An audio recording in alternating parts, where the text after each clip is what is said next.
यशोमती मैया के नंद लाला। मौन क्यों हो गए? बताओ। ये सत्य है? आप चोरी करने आए थे?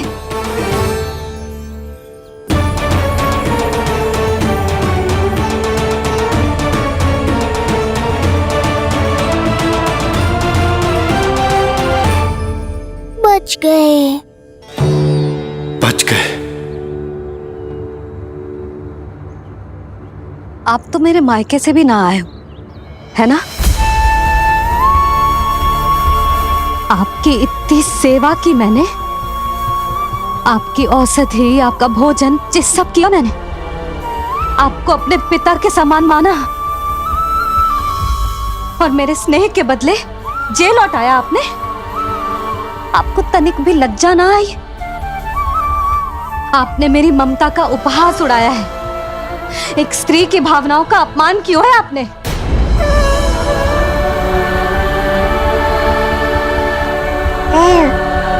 अब आप खड़े क्यों हो मेरे सामने? इससे पूर्व कि मैं भूल जाऊं कि आप मेरे पिता समान हो, और इससे पूर्व कि मेरे पति आपको दंड दे, निकल जाइए मेरे घर से। क्षमा कीजिएगा प्रभु।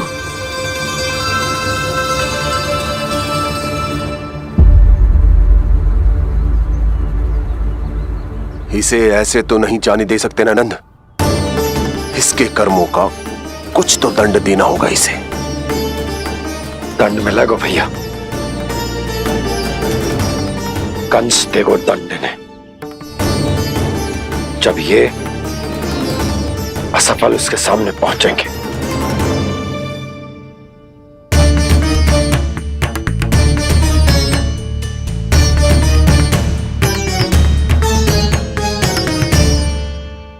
हमें पता है किसने भेजो है तुम्हें। हो सके तो मुझे क्षमा कर दीजिएगा नंदराज।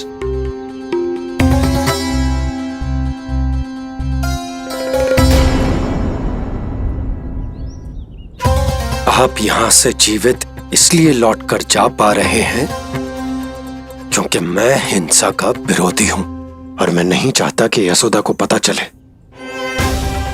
कि उसके लल्ला के प्राण बड़े संकट में।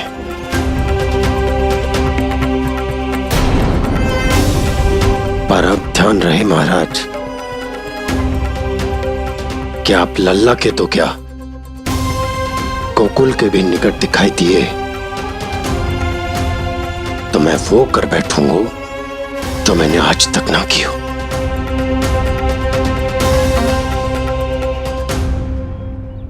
मैं क्षमा प्रार्थी हूं महाराज।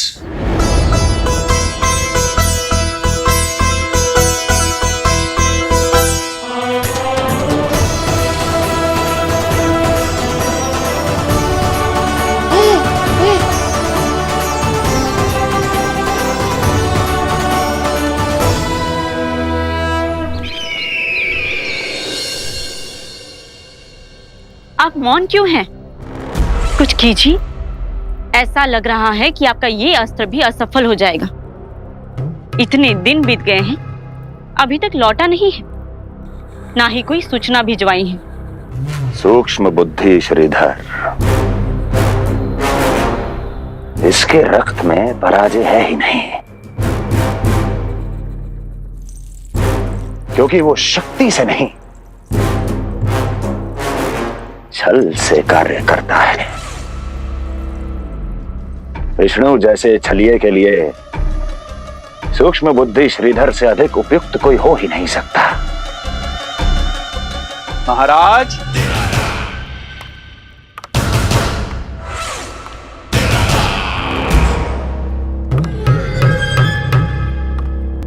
जिसे आप छलिया समझ रहे हैं महाराज, वो तो सृष्टि के रक्षक हैं, पालनहार हैं वो तो।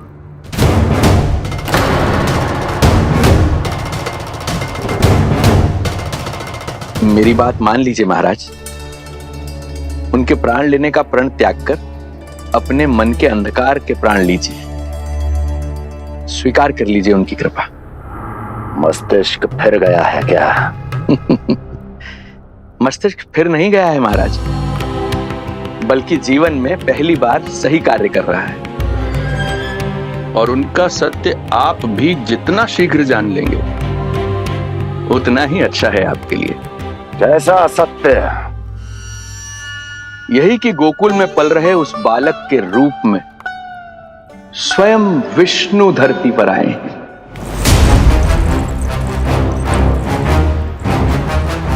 यदि तुम ये सत्य जानते हो तो हत्या क्यों नहीं की उसकी? बड़े आत्मविश्वास से कहा था ना, प्राण ही ले लूं तो अब क्या हुआ? उनके प्राण कैसे ले लेता महाराज, जो स्वयं जीवन देने वाले हैं, जैसे मुझे जीवन दिया। मैं रंगे हाथों पकड़ा गया था महाराज, किंतु बिना किसी दंड के सुरक्षित यहां तक आ गया। क्या यह प्रभु की कृपा से मिला हुआ नवजीवन नहीं है?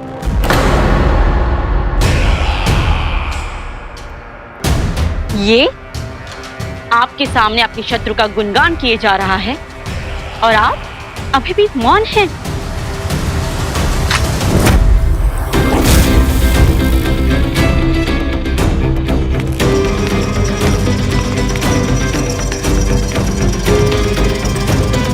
यदि वो जीवन देता है तो मैं जीवन लेता हूं।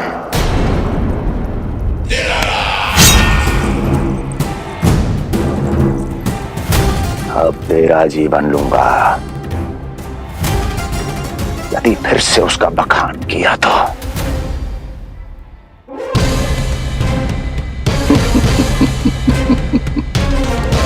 महाराज, आपकी इस तलवार का भय अब मुझे सत्य कहने से नहीं रोक पाएगा। श्रीधर, इससे पहले मैं भूल जाऊं कि तू गुरु शुक्राचार्य का शिष्य है और मेरा पुराना मित्र है, चला जा यहां से।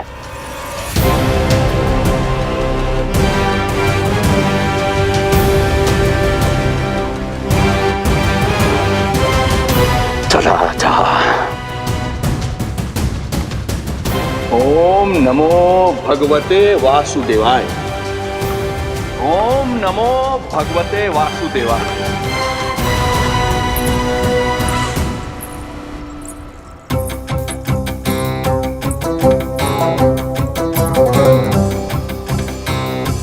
अब आप क्या करेंगे महाराज? आपकी ये चाल तो असफल हो गई।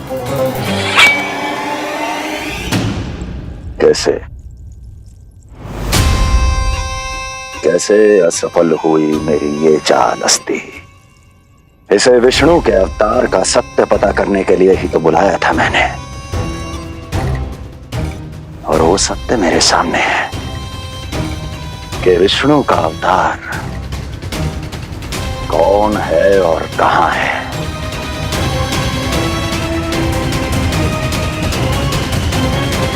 विष्णु विष्णु विष्णु। हे नारायण, आपका कोटि कोटि धन्यवाद जो आपने हमारे नीलमणि की रक्षा की। परंतु क्या होगा? हाँ,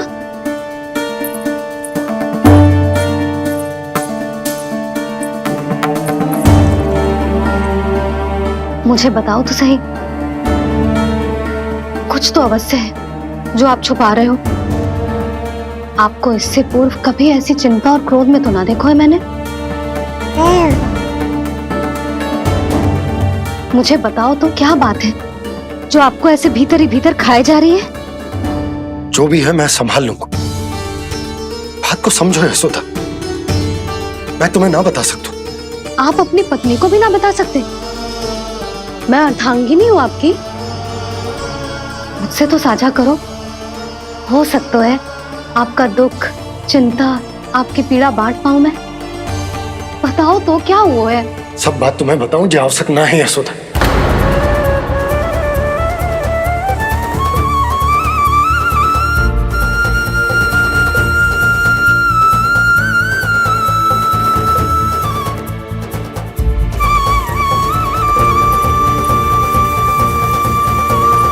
यशोदा,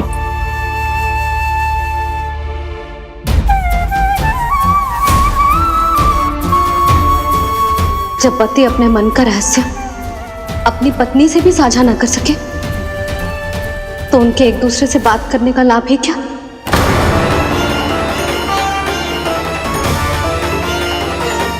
ये तो गड़बड़ हो गई।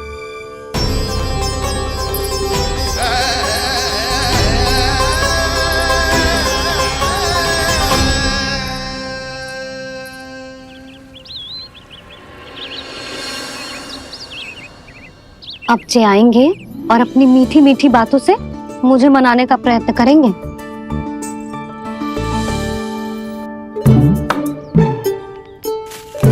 किंतु इस बार उनकी एक ना सुनूंगी मैं। हाँ, यशोदा, यशोदा, यशोदा, मेरी बात तो सुनो। यशोदा,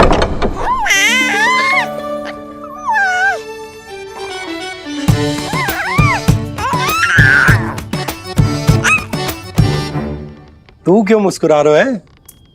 तेरी मैया को मनाना आता है मुझे। तू बस देख तो जा।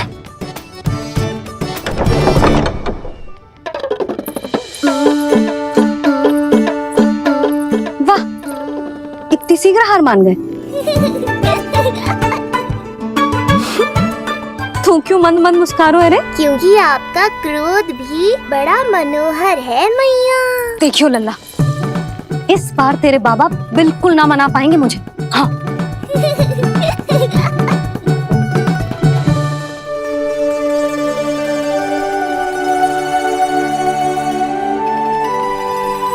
जे मथुरा से लेकर आयो, पहनकर दिखाओ ना। लल्ला मैं अभी आई। हाँ, यशोदा, यशोदा देख तो लो। बाबा, वस्त्रों और आभूषणों से कुछ नहीं होने वाला।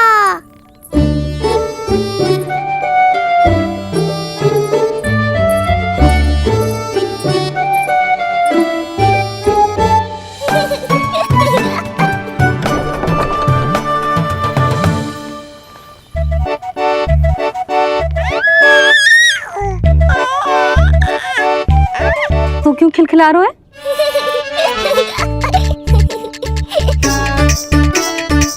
मैं तो बस इसे संभाल कर तू चुप कर लल्ला।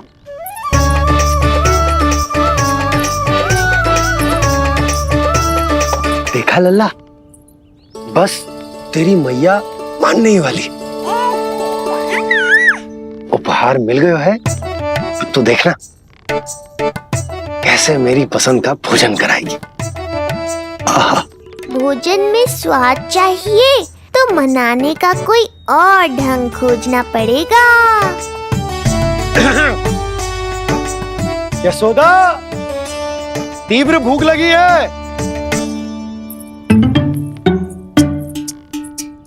अरे भाई शीघ्र खाना लगाओ, और हाँ थोड़ा अच्छा सा चटपटा भोजन करा देना।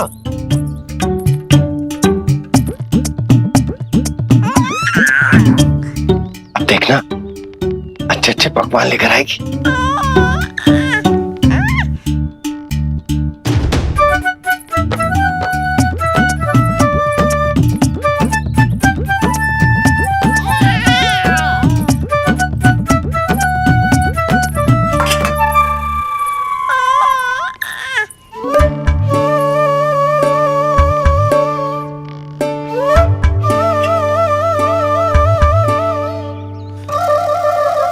सूखी रोटी और माखन। जो अपनी पत्नी को पूरी बात ना बताते उन्हें 56 भोग ना मिलता भोजन में। भले ही मनाने के लिए नए वस्त्र क्यों ना लाएं, हाँ नहीं तो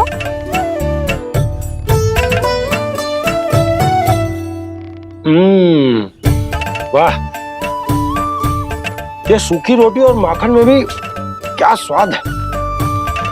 बस भोजन के साथ तुम ऐसी दो मीठी बातें कर लेती तो आनंद आ जाता। आनंद तो कछुआ पतियों को अपने पत्नियों से बातें छुपाने में भी बहुत आता है लल्ला।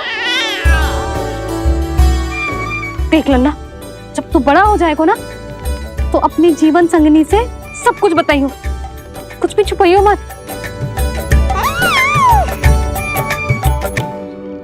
तभी तो तू अच्छा पति कहलाएगा ना। ना तो रूखी सूखी मिलेगी खाने में। हाँ, अब तक तो चुप्पी साध कर बैठी थी, कम से कम ताना तुम्हारा। ये प्रसन्न होने की बात नहीं है बाबा, अब तक तो केवल बदली छाई थी। ये संकेत है कि अब बादल भी गरजेंगे और वर्षा भी होगी। यशोदा, कब तक बात ना करोगी? अब तो क्षमा कर दो। रानी भाभी, आ जाओ। रानी भाभी, ज्योति जी के यहाँ से कोई आया था और जी मोए कंठक दे के चलो गो। ओह, दे दो। नारायण भली करे।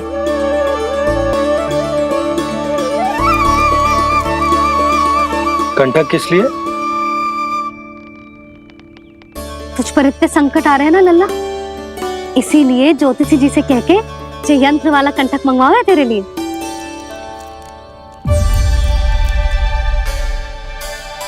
अब किसी और को तो तेरी चिंता है ना? बस क्या बतानो है, क्या छुपानो है, यही चिंता रह गई है।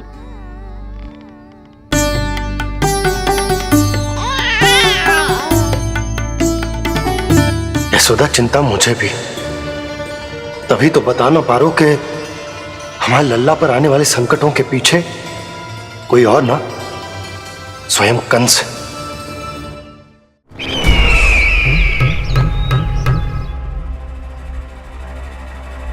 और उनका सत्य आप भी जितना शीघ्र जान लेंगे उतना ही अच्छा है आपके लिए। गोकुल में पल रहे उस बालक के रूप में स्वयं विष्णु धरती पर आए हैं।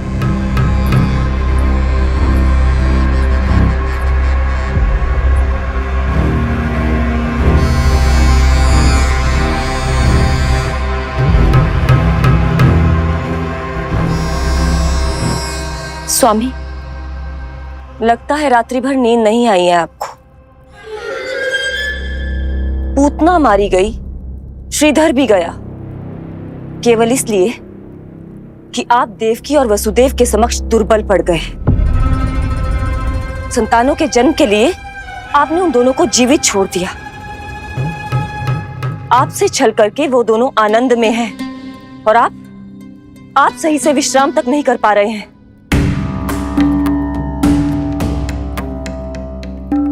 स्वामी, यदि आपके स्थान पर मैं होती ना तो उन दोनों को ऐसा कठोर दंड देती कि उचित समय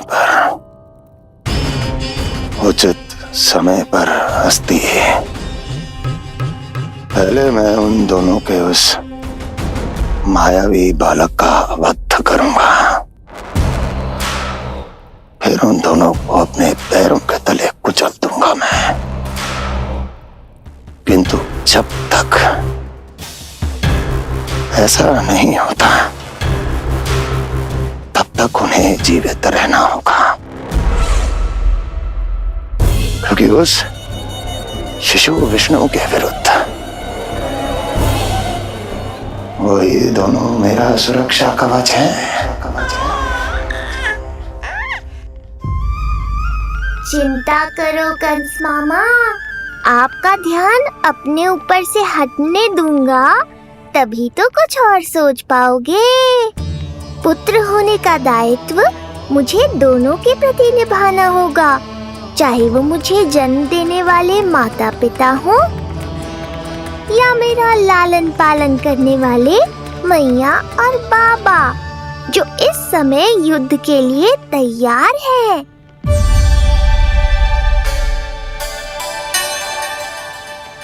कम से कम मुझे बता तो देती, ज्योतिषी से परामर्श ले रही हो, मैं ले चलता हूं तुम्हें।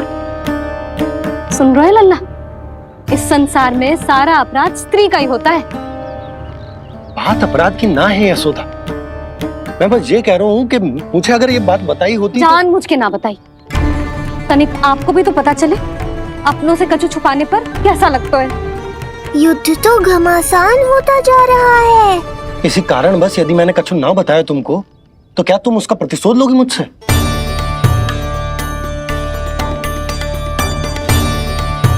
हे नारायण, ये क्या कहना चाहते हैं? क्या इतनी कठोर हूं मैं? लल्ला के लिए एक छोटा सा निर्णय तो लियो मैंने। अपने लल्ला पर क्या इतना भी अधिकार ना है मेरा? अब क्या हर बात पर अनुमति लेनी पड़ेगी मुझे? इससे पहले कि ये आंसुओं की वर्षा क्रोध की आंधी में बदल जाए, मुझे ही कुछ करना होगा। यशोदा, मेरे कहने का अर्थ। यशोदा, बात तो सुनो। सुनने को बचो क्या है अब?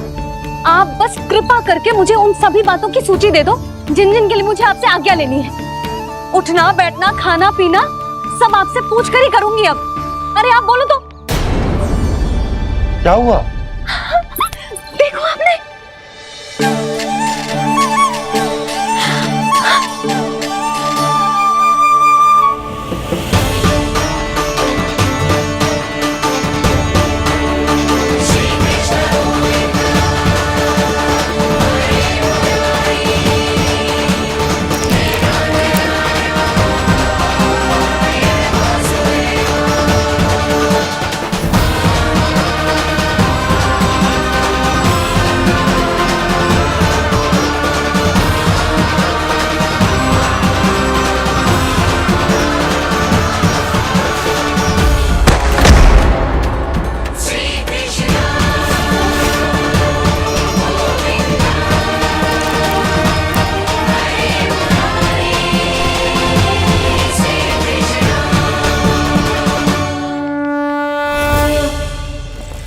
हमारे लल्ला ने अपनी पहली करवट ले ली।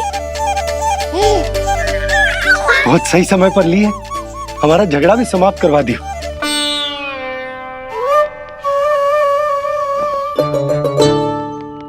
यशोदा भाभी, तुम दोनों ने क्षण भर की देरी कर दी। अभी अभी लल्ला ने पहली करवट ली है। हाय, सच्ची? अब भूला जानकी, तुम पूरे गोकुल में मिठाई बंटवाओ। गोकुल के राजकुमार ने आज पहली करवट ली है। हाँ। और यशोदा, तुम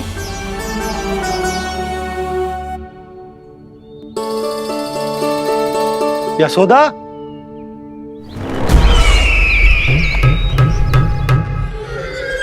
कौन था वो? कहाँ गया है? कोई तो है यहाँ। ये आप क्या कर रहे हैं स्वामी? कोई तो था, किसी ने तो मुझे धक्का दिया है। ये संभव नहीं है महाराज। इस कक्ष की सुरक्षा इतनी कड़ी है कि एक चींटी भी बिना सुरक्षा जांच के भीतर प्रवेश नहीं कर सकती। किंतु ऐसा हो सकता है जब वो विष्णु अपनी माया का प्रयोग करे।